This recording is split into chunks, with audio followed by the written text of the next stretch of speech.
BJP के इशारे पर दिया गया, ये उनका एलिगेशन हो सकता है, लेकिन छोटे कोर्ट से लेकर और हाईएस्ट कोर्ट तक, सुप्रीम कोर्ट तक जो फैसला हुआ है, अंतिम फैसला, उसमें तो सुप्रीम कोर्ट के जजेस ने कहा कि भाई 338 करोड़ का मनी ट्रेल है, इसलिए हम बेल नहीं देंगे। আবগারি কেলেঙ্কারিতে অভিযুক্ত দিল্লি মুখ্যমন্ত্রী অরবিন্দ কেজরিওয়ালের গ্রেপ্তারের দাবিতে দিল্লির রাজঘাটে বিজেপির জোরদার প্রতিবাদ। বিজেপি নেতা মনোজ তিওয়ারি একের পর এক কামান দাগেন কেজরির বিরুদ্ধে। চোর হে ভাই চোর হে, অরবিন্দ কেজরিওয়াল চোর হে গানে মুখরিত করে তোলেন দিল্লির রাজঘাট। বলেন, মন্দির, গির্জা, মসজিদ, স্কুলের পাশে মদের দোকান খুলে কোটি কোটি টাকা কামাই করছেন, এই পাপের ফল ভুগতে হবে কেজরিকে। আদালতের চোখে ধুলো দিতে পারবেন না বলেন, আবগারি কেলেঙ্কারিতে মাস্টারমাইন্ড অরবিন্দ কেজরিওয়াল জেল নিশ্চিত, শুধু সময়ের অপেক্ষা, এমনই মন্তব্য করেছেন মনোজ তিওয়ারি। मैं भी स्टार प्रचारक हूं। क्या आज आखिरी दिन है मध्य प्रदेश और छत्तीसगढ़ के चुनाव का? आखिरी डेट क्या है आपको पता है? 15 नवंबर। आज 2 नवंबर है।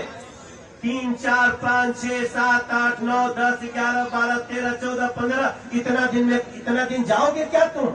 इतना दिन कोई बुलाई भी नहीं करेगा तो जाओगे तुम? यहाँ पे मध्य प्रदेश में बुला कौन रहा है? अगर बुलाना होता तो मैं तो 14 रैली करके आ गया। तुम इतने बड़े नेता मानते हो, एक दिन चले गए होते। और दोष मुझे दे रहा है,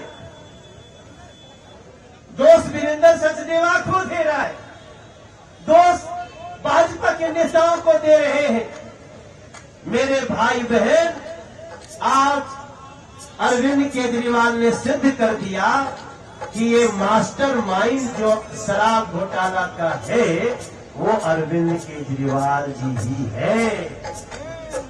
और अरविंद भाई, आप रास्ते में होंगे, ईडी को आज नहीं गए तो ईडी 2-3 दिन बाद बुलाएगी, और बुलाना ही चाहिए।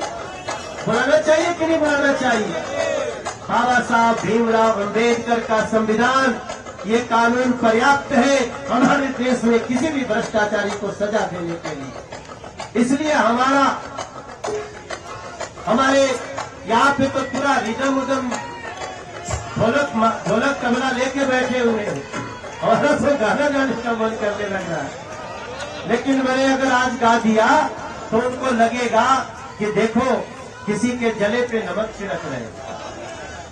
जली तो दिल्ली की है, नुकसान तो दिल्ली का हुआ है।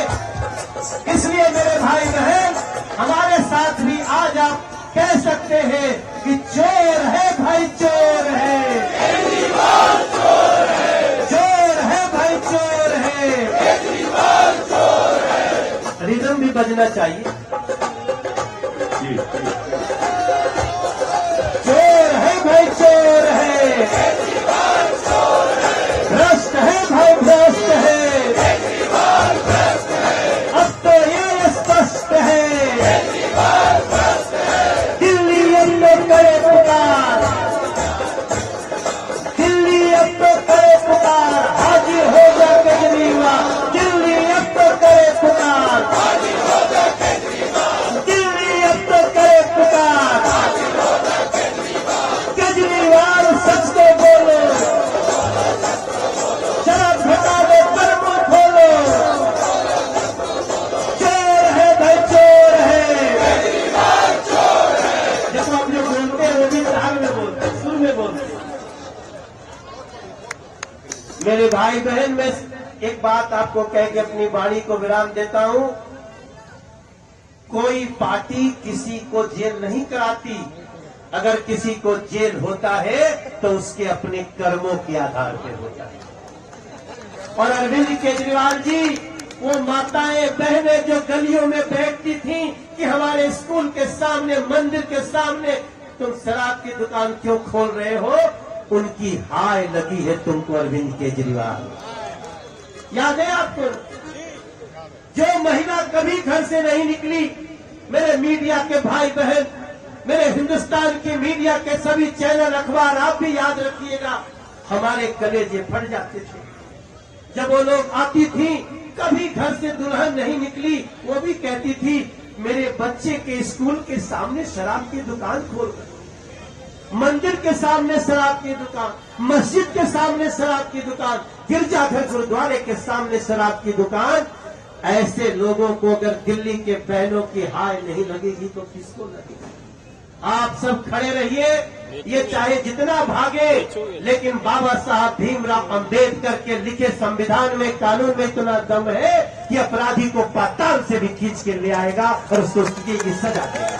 भारत माता की, भारत माता की। बहुत बहुत धन्यवाद। बीजेपी के इशारे पर दिया गया, ये उनका एलिगेशन हो सकता है, लेकिन छोटे कोर्ट से लेकर और हाईएस्ट कोर्ट तक, सुप्रीम कोर्ट तक जो फैसला हुआ है, अंतिम फैसला, उसमें तो सुप्रीम कोर्ट के जजेस ने कहा कि भाई 338 करोड़ का मनी ट्रेल है, इसलिए हम बेल नहीं देंगे।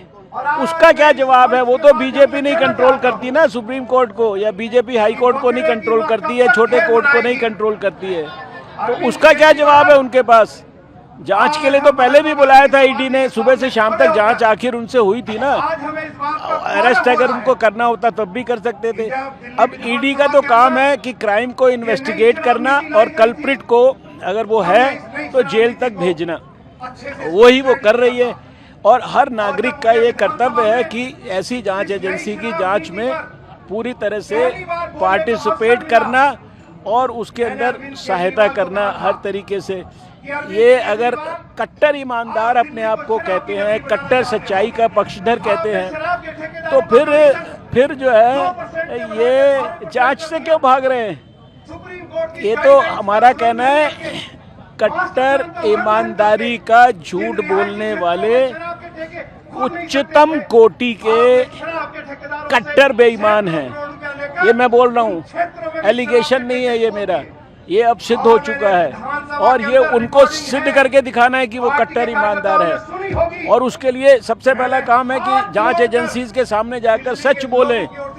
हम ये नहीं कह रहे कि वो उनको गिरफ्तार कर लो, लेकिन हम कह रहे हैं कि सच्चाई या जांच के अंदर जो भी चीज़ें हो, दूध का दूध हो, पानी का पानी होना चाहिए। जो जो इन्वॉल्व है उसके खिलाफ सख्त कार्रवाई होनी चाहिए। अब कौन इन्वॉल्व है, कितना इन्वॉल्व है, ये जांच एजेंसी काम कर रही है, मैं नहीं कर रहा हूँ। एमपी में भी आज रोड शो कर रहे हैं, भगवंत मान के साथ केजरीवाल करेंगे, इसके साथ ही अब वो क्या कर रहे हैं मुझे उस पर कोई कमेंट नहीं करना। मुझे एक बात पे ही कमेंट करना है कि अगर ईमानदार हैं, सच्चे हैं, तो सच्चाई आकर ईडी को बताएं, यहाँ से भागे नहीं। अगर भाग रहे हैं इसका मतलब डर गए हैं, चोरी क्योंकि पकड़ी गई है, डर रहे हैं क्योंकि उनको लगता है कि अब और बातचीत मेरे से होगी तो हो सकता है कि मेरी जो पोल है वो पूरी तरह से खुल जाए और फिर मुझे जो है जेल के पीछे जाना पड़े। अगर मेरे को कोई डर नहीं है, मेरा कोई इन्वॉल्वमेंट नहीं है, मैंने कोई गड़बड़ नहीं की है, तो फिर मुझे जो है जांच के सामने प्रस्तुत होने में क्या दिक्कत है? दिल्ली सरकार के एक मंत्री राजकुमार आनंद के यहाँ भी आज छापेमारी। मुझे उसकी डिटेल जानकारी कोई नहीं है, मैं इसलिए कोई उस पर कमेंट नहीं कर सकता।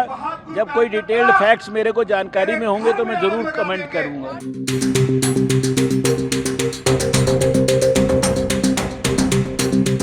সংবাদ এই পর্যন্তই, ফিরছি পরবর্তী অন্যান্য আপডেট নিয়ে। ধন্যবাদ।